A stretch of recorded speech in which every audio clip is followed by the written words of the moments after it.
செய்தி. வணக்கம். விவி செய்திகளுக்காக செய்திகள் வாசிப்பது ஸ்பென்னா. திமுக தலைவர் மு.க.ஸ்டாலினை கண்டித்து ஷோலிங்கரில் பாமகவினர் திடீர் சாலை மறியலில் ஈடுபட்டதால் பரபரப்பு ஏற்பட்டது. ராணிப்பேட்டை மாவட்டம் ஷோலிங்கர் பேருந்து நிலையத்தில் பாமக சார்பில் மருத்துவர் ராமதாஸ் அவர்களை கடந்த சில நாட்களுக்கு முன் தமிழக முதல்வரும் திமுக தலைவருமான மு.க.ஸ்டாலின் அவர்கள் சென்னையில் செய்தியாளர்களின் சந்திப்பின் போது டாக்டர் ராமதாஸ் அவர்கள் குறித்து அவதூறாக பேசியதாக கூறப்படுகிறது.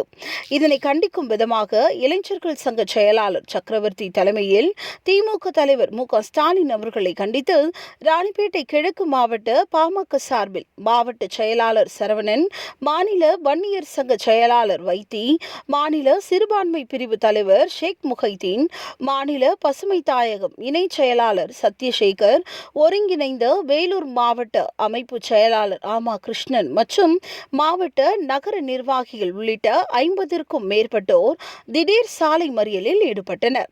அப்பொழுது திமுக தலைவர் மு.க.ஸ்டாலின் அவர்கள் பாமக நிறுவனர் ராமதாஸ் அவர்களை அவதூறாக பேசியதற்கு மன்னிப்பு கேட்க வேண்டும் என கண்டன கோஷங்கள் எழுப்பினார்கள்.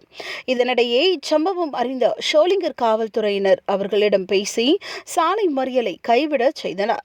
இதனால் ஷோலிங்கர் பேருந்து நிலையத்தில் பரபரப்பு ஏற்பட்டது. விவி செய்திகளுக்காக விஜய் மற்றும் பாஸ்கர்.